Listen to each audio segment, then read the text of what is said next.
systems and making everything very easy, understandable, accessible. But he's more than that. He's a great father and a husband. And yes, Brad, good morning. Good morning, Tony, Michelle, Yelise, and everyone else. You guys, this is awesome. So I'm going to jump right into it because I know we are already like deep into breakfast. And I think it's funny. Like I was just thinking how everybody who comes to stage, as soon as the first thing we say is, I'm going to say something just a little bit different. Well, not really. I mean, we're just giving our different opinions on things. And I am being pulled on such an innovative journey right now that again I believe that you guys have cameras around my house, you see the conversations I'm having, you're tapped into my phone, and I've got to share this journey that I'm on. And it all started with Gerber and the way we grow our businesses. If your business isn't growing, it's dying, right, Tony? And like just the norm is to build these big businesses with leverage and profitability and people.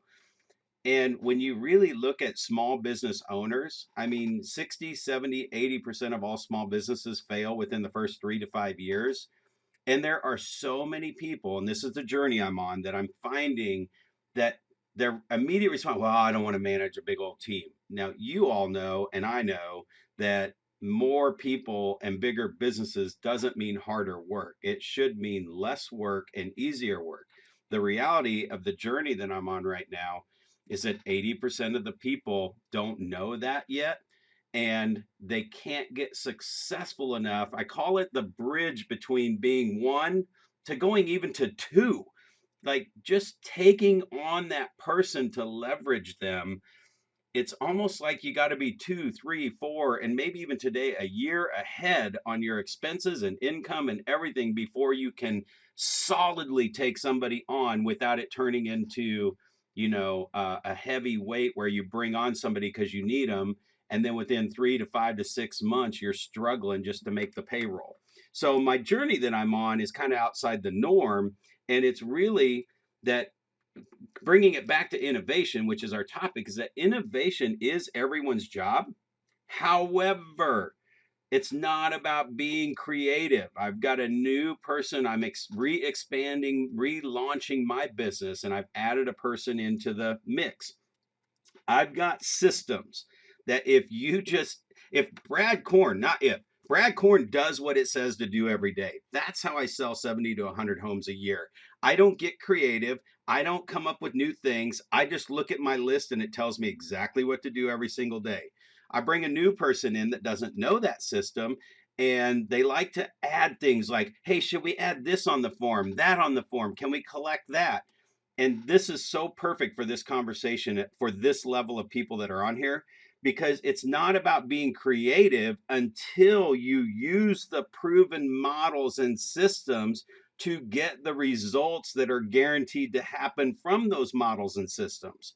And my exact conversation literally yesterday, he said, at some point I want to see what's going out and what's happening behind the scenes so I can just understand. And I was like, you don't need to understand this yet.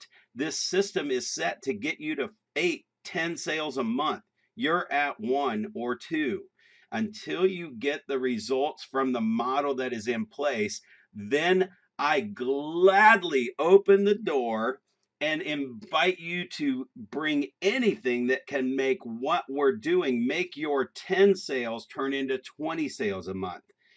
If you haven't even done 2 sales a month, you shouldn't be figuring out how to tweak a system that can take you to 10 when you're not doing the system yet. So it's all about, I mean, it's just, this has been 6 months now. It's like, what's your list say to do? What's your list say to do? What's your list say to do? Just do the list, do the list, do the list. So my point here is that there are models and systems in place. And if you think of, I guess if you could draw a triangle with the bottom of the triangle at the bottom of your page. Just draw a regular triangle. Split it in half with a horizontal line. The bottom base of the triangle is models, and the top little tippy point is creativity. Now, turn that triangle upside down and try and set it on its point and leave creativity at the point and leave models at the top. You can see how top heavy and unstable trying to get creative too early is. And it's a difference between creativity and innovation.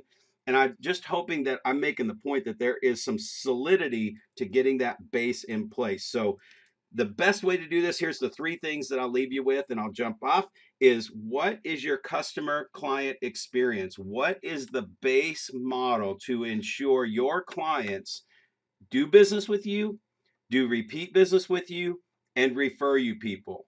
And until you figure out what that base is, you don't have to get creative yet. Just hear me out for that for a second. And then what are your peers and your competition using? So when it comes to technology and all that other stuff, I mean, I hang around people like you. And when you talk about something you're using in your business that gives you leverage, innovation, a better experience, organization, all that stuff, we learn from each other. So the last thing I would leave for you is every single year we lay out our models on sticky notes with everything we do in the process of our service. We lay out from the perfect process from the time we list a house until it sells, from the time a contract comes in on a property until it sells. For those of you who don't know, I sell real estate. Okay, if you didn't figure that out. And then what we do for innovation, which because my team may change throughout the year, is I involve them in the base model processes first so they can see everything we do from the time something happens until the end result happens and what happens. Then at the end, when we've all got the base down and this is what we do every time, now we go back through the process and go, okay, where could we improve something? What can we do to be more Disney like this year? What can we do as an extra? And sometimes this innovation shows up as an extra item where we don't make it our base model thing, but we make it an extra thing. And so not everybody will experience, but it's the way we test it for the year. And then the next year, when we review our models again, that may move into a permanent part of our process, or it may not. Technology alone changes so fast. There's so many different apps coming out. I mean, it's hard to say we are only going to use this database for the rest of our entire entity. No, that's never going to happen. Nobody's ever going to use the same database. But it is about following proven models before you get creative. And once you followed the models and gotten the results and proven the models, then the innovation and creativity can come in. So I don't apologize for going long because I think this was a perfect topic, but I just hope I didn't cut short all of our other great speakers. Thank you, guys. No, that was awesome. I think that you're absolutely on point. Yes, innovation is great. Changing the way things are done is great as once you get it down. Because if you don't even know the system, how can you properly innovate it? You're just going to screw it up. So I completely agree with that. So yeah, I'm with you on that. So and you didn't go long because it did need to be explained because oftentimes people do jump in and say, why don't you do it this way? Why don't you do it that way? Dude, you just started this business. You don't know the business yet. That's not to say you don't listen to what they're saying, but if that's what they're there to do, is to sell real estate in your particular case, then they need to listen to how it's being done and then innovate as they're starting to make sales because nobody's going to listen to somebody who says, oh, I have this great idea, but they haven't done anything, right? So you got to, kind of prove yourself and then people will listen until you prove yourself, until you show something that you're done, your success, what you succeeded at, then nobody's going to listen anyway. So, and you may be right, but first you got to do what you've got to do. So that was awesome. Thank you for that. As always bringing the heat. So thank you again, everyone.